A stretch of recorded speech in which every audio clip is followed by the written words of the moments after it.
Hello बच्चों, तो हम संधि पढ़ रहे थे। तो हम संधि में हमने संधि के भेदों के बारे में जाना, संधि की परिभाषा हमने समझी।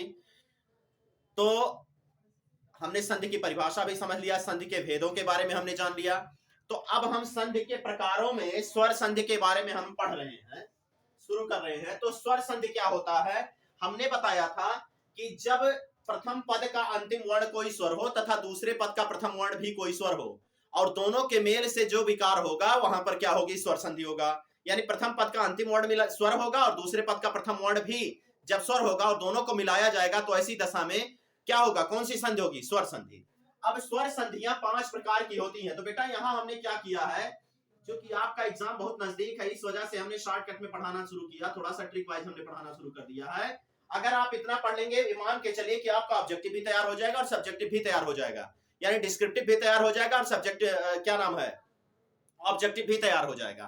तो सबसे पहले हम देखते हैं जो स्वर संधि होती है 5 प्रकार की होती है। पहला होता है दीर्घ संधि, दूसरा होता है गुण संधि, तीसरा होता है वृद्धि संधि, चौथा होता है यण संधि और पांचवा क्या होता है? अयादि संधि। कौन सी संधि होती है? अयादि संधि। याद रखिएगा, पहला क्या होता है? दीर्घ संधि, दूसरा क्या होता है? गुण संधि, तीसरा क्या होता है? वृद्धि संधि, चौथा क्या होता है? यण संधि और पांचवा क्या होता है? अयादि संधि। समझ गया? अब देख लीजिए, यहां हमने इसलिए पहले से लिख लिया ताकि हमको समझाने में आसानी हो और हम आपको एक ही क्लास में ये पांचों संधियां आपको पढ़ा करके खत्म कर दें, यानी स्वर संधि पढ़ा करके समाप्त कर दें। क्योंकि होता क्या, 1-2 नंबर का आता है और आप लोगों को अगर इसी में हम 5 क्लास 6 क्लास बनाएंगे पढ़ाने के लिए तो आप कितना पढ़ेंगे? आएगा 1-2 नंबर का। और पढ़ेंगे आप 6-6 क्लास 7-7 क्लास अगर हम बनाने लगे तो प्रतियोगी परीक्षा आप नहीं दे रहे हैं, आपके सिलेबस के अकॉर्डिंग ही पढ़ाया जा रहा है। तो आप केवल जितना पढ़ा रहे हैं उतना खूब झूम करके पढ़िए और वीडियो को लाइक कीजिएगा, शेयर कीजिएगा, चैनल को जरूर सब्सक्राइब कीजिए। तो देखिए, दीर्घ संधि क्या होता है? दीर्घ संधि की हमने परिभाषा संस्कृत में लिखा है कि अकः सवर्णे दीर्घः।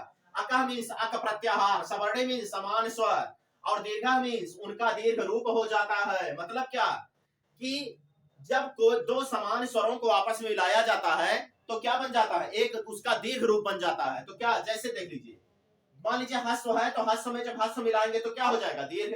जैसे मान लीजिए हस्व कौन से हैं? छोटा, छोटी, छोटाऊ, ये सब क्या है? हस्व है। और दीर्घ क्या है? बड़ा, बड़ी, बड़ाऊ है, ये दीर्घ है। तो जब हस्व में हस्व मिलाएंगे तो क्या बन जाएगा? दीर्घ बन जाएगा। जब हस्व में दीर्घ मिलाएंगे तो क्या बनेगा? दीर्घ बनेगा। दीर्घ में हस्व मिलाएंगे तो क्या बनेगा? दीर्घ बनेगा। दीर्घ में दीर्घ मिलाएंगे तो क्या बनेगा? दीर्घ बनेगा। बात समझ में आ रहा है ना? जैसे एग्जांपल देख लीजिए, यहाँ देखिए विद्याधन आलय। अब यहाँ देखिए दीर्घ मीन्स 2 मात्रा वाला। तो यहाँ देखिए 2 मात्रा लगा हुआ है। तो यहाँ देखिए दीर्घ यहाँ भी है, दीर्घ यहाँ भी है। तो दीर्घ प्लस दीर्घ बराबर देखिए दीर्घ यहाँ बन गया, यानी विद्यालय हो गया। अब अगर कोई पूछ ले कि इसमें कौन सी संधि है विद्यालय में, तो ये बात याद रखिएगा कि अगर कोई भी ऐसा शब्द आ जाए जिसमें बड़ा, बड़ी और बड़ाऊ दूसरे या तीसरे वर्ण पर बड़ा, बड़ी या बड़ाऊ का मात्रा लगा हो तो तुरंत समझ जाइए कौन सी संधि हो जाएगी? दीर्घ संधि। अब अगर मान लीजिए संधि विच्छेद करने के लिए आता है तो आप आसानी से कर लेंगे। अब यहाँ देखिए विद्याधन आलय, तो विद्या में बड़ा छिपा है तो बड़ा में बड़ा मिला, यानी दीर्घ प्लस दीर्घ मिलाया गया तो क्या बन गया? दीर्घ, यानी विद्यालय बन गया। विद्याधन आलय बराबर विद्यालय। यहाँ देखिए हस्व में हस्व मिलाया गया है, यहाँ छोटा छिपा। हमने बताया था कल जब हम संधि पढ़ा रहे थे, हमने बताया था पिछली क्लास में जो हम संधि पढ़ा रहे थे, संधि और उसके प्रकार उसके भेदों के बारे में बता रहा था। हमने बताया था किसी भी वर्ण में अपने आप में आ छिपा होता है। तो यहाँ देखिए परम धन अर्थ। अब यहाँ देखिए छोटा छिपा हुआ, छोटा में छोटा यानी हस्व प्लस हस्व मिलाया गया तो क्या बन गया? दीर्घ बन गया। तो यानी परम धन अर्थ बराबर क्या बन गया? परमार्थ बन गया। अब दूसरा आ जाते हैं गुण संधि। अब गुण संधि में क्या होता है, हमने क्या लिखा है, बहुत सही सा ट्रिक हमने बताया है। अगर ये ट्रिक आप ध्यान रखेंगे तो आपका ऑब्जेक्टिव तो 100% सॉल्व होना है, याद रखिएगा।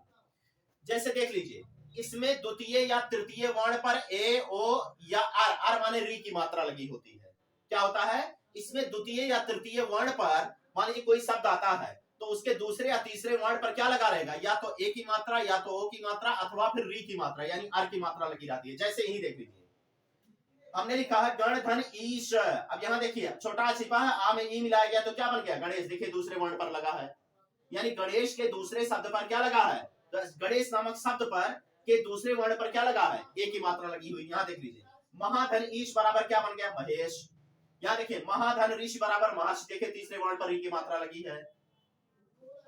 बात समझने का प्रयास करें, आपको आसानी से समझ में आ जाएगा। गुण संधि क्या होता है, इसमें द्वितीय या तृतीय वर्ण पर क्या लगा रहता है, या तो ए की मात्रा, या तो ओ की मात्रा, अथवा फिर री की मात्रा लगी रहती है। जैसे देख लीजिए, गण धन ईश बराबर गणेश, देखिए दूसरे वर्ण पर लगा है। महाधन ईश बराबर महेश, महाधन ऋषि बराबर महर्षि, देखिए तीसरे वर्ण पर री की मात्रा लगी हुई है। अब सपोज दैट मान लीजिए आपके एग्जाम में आ जाता है कि पूछ लिया पर गणेश में कौन सी संधि है, मान लीजिए गणेश में पूछ लिया कि गणेश नामक शब्द में कौन सी संधि है, तो आप संधि विच्छेद करने जाएंगे, उतना समय नाश होगा। तो सबसे अच्छा यह है आप तुरंत देख लीजिए कि गणेश है तो गण धन ईश यानी एक की मात्रा लगी हुई है दूसरे या तीसरे वर्ण पर, तो तुरंत समझ लीजिए दूसरे वर्ण पर एक की मात्रा लगी हुई, तुरंत समझ जाइए कौन सी संधि होगी, गुण संधि होगा। मान लीजिए पूछ लिया महर्षि, तो देखिए तीसरे वर्ण पर री की मात्रा लगी हुई है, आप तुरंत समझ जाइए कौन सी संधि होगी, गुण संधि होगा। अब यहां आ जाते हैं तीसरा, वृद्धि संधि क्या होता है। वृद्धि संधि यदि किसी शब्द के दूसरे या तीसरे वर्ण पर दो मात्रा लगी हो, बहुत सीधा सा फंडा समझ लीजिए, यदि किसी शब्द के दूसरे या तीसरे वर्ण पर दो मात्रा लगी हो, दो मात्रा कौन लगेगा, या तो आय की मात्रा या तो औ की मात्रा, यही दो हो सकता है। तो यदि किसी शब्द के दूसरे या तीसरे वर्ण पर दो मात्रा लगी हो, जैसे यहां देख लीजिए, हमने यहां जैसे लिखा है, ये इसका एग्जांपल है। जैसे वन धन औषधि, तो यहां देखिए आ है ओ मिलाया गया, तो देखिए वन औषध हो गया। अब दूसरे वर्ण पर औ की मात्रा लगी है, महाधन औदार्य बराबर क्या बन गया, महोदार्य, क्या बन गया, महोदार्य। समझिए ध्यान से, यदि किसी शब्द के दूसरे या तीसरे वर्ण पर दो मात्रा लगी हो, तो तुरंत समझ जाइए वहां पर कौन सी संधि होगी, वृद्धि संधि। कौन सी संधि, वृद्धि संधि। जैसे देख लिए वन धन औषधि बराबर हो क्या हो गया, वनौषधि, और महाधन औदार्य बराबर क्या बन गया, महोदार्य। अगला देखते हैं, यण संधि क्या होता है। जब मान लीजिए किसी शब्द के किसी पद के पहले शब्द का प्रथम पद का जो अंतिम वर्ण हो, या तो ई हो, या तो बड़ी हो, या तो ऊ हो, या फिर बड़ा हो, या फिर री हो, और उसमें कोई भिन्न स्वर आ जाए। भिन्न स्वर मतलब समझ लीजिए, या तो आ जाए, जैसे ही देख लीजिए, या फिर बड़ा आ जाए, जैसे ही देख लीजिए। अगर यण संधि कब होगा, जब किसी शब्द के प्रथम पद का अंतिम वर्ण, जब किसी शब्द के प्रथम पद का अंतिम वर्ण, जब प्रथम पद का अंतिम वर्ण छोटी बड़ी छोटाऊ बड़ाऊ या री में से कोई एक हो, और उसमें भिन्न स्वर आ जाए, भिन्न स्वर में छोटा या बड़ा आ जाए, तो वहां पर क्या हो जाता है, या बनेगा, या फिर वा बनेगा, या फिर रा बनेगा। क्या बनेगा, या तो या तो वा, या फिर क्या बन जाएगा, रा बन जाएगा। जैसे ही देख लीजिए, ने आया है, ने में आ मिलाया गया, तो देखिए क्या आया हुआ है, हाँ यहां देखते हैं, या वारा आया है, या वारा। अब यहां देखिए ने आया है, और उसके बाद क्या आया, अन आया, बराबर क्या बन गया, नयन। क्या बन गया, नयन। अच्छा यहां हमने लिख दिया है, देखिए ध्यान से, या वारा बन जाएगा। ये इसका एग्जांपल है नीचे वाला। तो अगर किसी कोई शब्द मान लीजिए आया है, कोई शब्द है, और उसके प्रथम पद का जो अंतिम वर्ण हो छोटी बड़ी छोटाऊ बड़ाऊ या फिर री हो, और उसमें कोई भिन्न स्वर मिलाया जाए, तो या बीच में आएगा उसके स्थान पर, या तो वाह आएगा या फिर रा आएगा। अब महत्वपूर्ण क्या है आपका, ये समझ लीजिए। महत्वपूर्ण ये है आपके हाई स्कूल के नजरिए से, आप देखिए अयाद संधि बहुत ही महत्वपूर्ण है। अगर मान लीजिए कोई सब दो पद मिलाए जा रहे हैं, और प्रथम पद का अंतिम वर्ण या तो ए हो, या तो ओ, या तो आय, या तो आओ हो, बात समझ में आ रहा है। अगर प्रथम पद का अंतिम वर्ण इनमें से कोई एक हो, उसमें भिन्न स्वर मिलाया जाए, क्या मिलाया जाए, भिन्न स्वर, तो क्या बन जाएगा, ए जो होगा, अगर भिन्न स्वर ए में भिन्न स्वर मिलाएंगे तो आय बनेगा, आय में भिन्न स्वर मिलाएंगे आय बनेगा, ओ में भिन्न स्वर मिलाएंगे औ बनेगा, और औ में भिन्न स्वर मिलाएंगे तो क्या बन जाएगा, आओ बन जाएगा। क्या बन जाएगा, आओ बन जाएगा। बात समझ में आ रहा है, ध्यान से समझिए।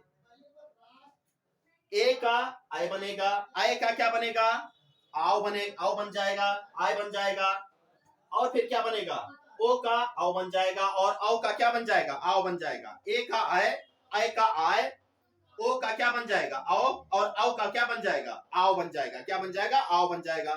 जैसे ही देख लीजिए, ए में आ भिन्न स्वर आया है, ए आया है, यहाँ ए देखिए ए की मात्रा लगी है, इसमें आया है, तो देखिए या बन गया। क्या बन गया, या। आय बन गया, देखिए आय, नयन। क्या बन गया, नयन। अब दूसरा देख लीजिए, नय आया है यानी आय आया है, और इसमें आया भिन्न स्वर, तो क्या बन गया, आय बन गया यानी नायक बन गया। क्या बन गया, नायक। ध्यान से समझिए,